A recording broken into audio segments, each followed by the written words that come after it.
Okay, so let's get started. You've made a decision to actually get funding for your business, to get a loan for your business, to get anywhere between $40,000 to $100,000. Now, we're mainly going to get our corporations together to the point that within 5 to 9 months, depending on your time span, when you can actually get things done and when you feel like you're ready to apply with the banks, that you'll be hitting up 2 to 3 banks at one time for $30,000 to $40,000 a piece.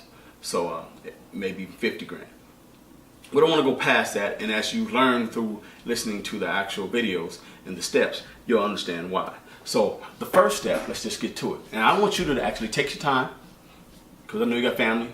I know you got things you have to do. You still got jobs, and you still got things that you have to do on a day-to-day basis, damn near every day, all day. So you can't even really do a lot of these things. Some of y'all can't take time off to get to the banks to the weekends. So you got to do what you have to do to make this happen. Make time. But the faster you finish these steps and follow these steps, the quicker you'll be done. Okay?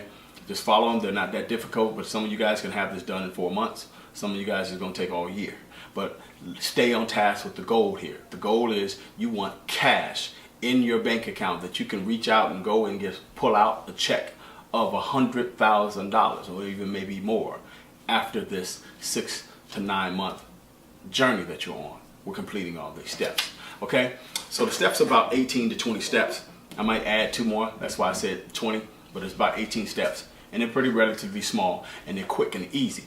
But for the things you guys are doing already day to day, it might not be easy, is what I mean. Just getting down there to the bank to open up a bank account, and an expense account and a savings account. Sometimes they take up to 2 hours just to even complete those bank account opening. Some banks take less than an hour, but some of you guys don't have an hour to spare. So I understand. So just here's the first step right here. So first step, you're gonna want to get a SIC code.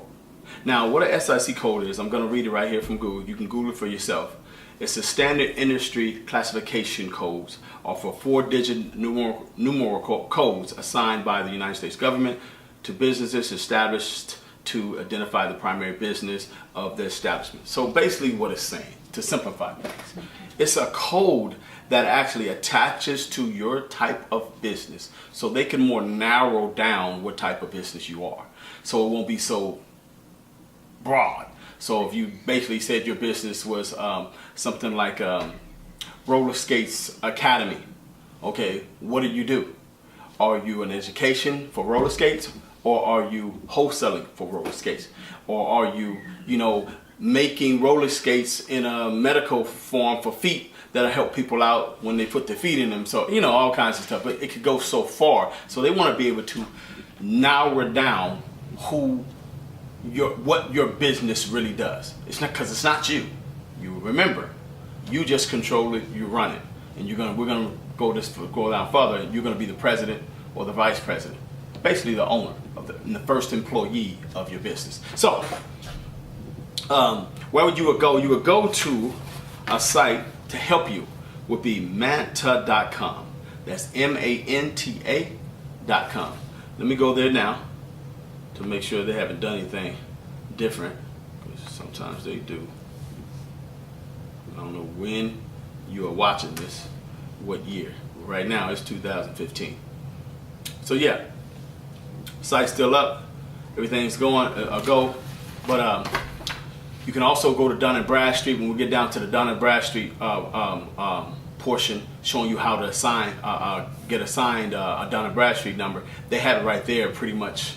Once you type in the name of your company or what your company is pretty much about, it will bring up the SIC codes, as well as they have a NIC codes, but pretty much the SIC codes for you.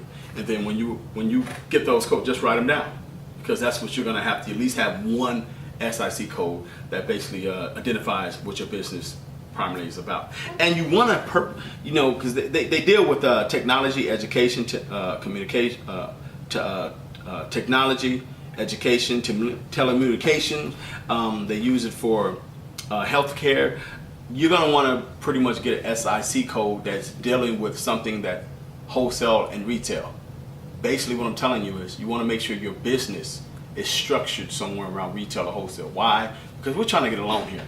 I'm helping you for 2015 and 16, showing you how to get a loan.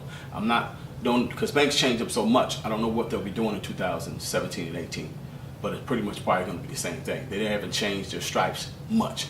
But what I'm showing you is how to get your business in a strong position, that you're not going around paying for authorized users, you're having people put fake information on your business. This is what you're doing is all legit, but you're going to make it look the way the banks like you to look. You see what I mean? You're not going to be just basically throwing stuff together or hoping and guessing. You're going to be putting things together directly to what the bank wants out. How do I know? Because I have a few people. I used to be in loan officers for real estate, so I have still some of those connections, people that work for banks and whatnot, and what is it called, funding companies that actually give loans out for small businesses. So they tell you what they want. If you're already doing stuff like this, call the bank up. They'll tell you what they want you to have in place. Tell them they're going to try to get you approved right away. No, tell them to send you an approval questionnaire or what they need from you to get approved. So you'll know off the checklist things that I'm already talking about. And some things that they ask you that they want are not going to be on the actual checklist of things they want you to have. I'm trying to make sure when they run your business credit paydex score, you fit the criteria. Because when they look up your website, you fit the criteria. When they look over your SIC code, you fit the criteria. You're not, when they actually look up the name of what you chose, you fit the criteria. When they look up your corporation or LLC, you fit the criteria. You're going to find out that the steps I'm having you go through is going to get you approved. Not just guessing and hoping, okay? Finish them and you have them done. So that's what you're going to need first is that SIC code. And if you don't want to go to Mana, just go to Mana.com and check it out. That's MANTA.com, and play around there a little bit. And then, or when you're ready and you don't want to deal with that right now, when we get to the portion of Dun & Bradstreet, applying for your Dun & Bradstreet number, they have a link on there that when you're going through getting your free Dun & Bradstreet number, it's going to ask for what's your business about, and then it's going to, when you punch what it is, like healthcare or something, it's going to come up with all SIC codes that apply to healthcare. So, and you just write one down that you feel that you like the best, or that's mainly for your business. Now we're going to be centering, like I said, around businesses that dealing with something that technology or retail or wholesale. Why? Because, but like I said, I'm gearing you towards what the banks like. The banks like lending to those particular areas. So if you're dealing with something like that, or if you're not, it don't mean you have to do that. It just means that when the business is set up, we're going to make sure it looks that way, the park for the bank. Okay? So that's what I want you to get first, and that's what an actual SIC code is. Thanks for watching this video. I'll see you in the next one.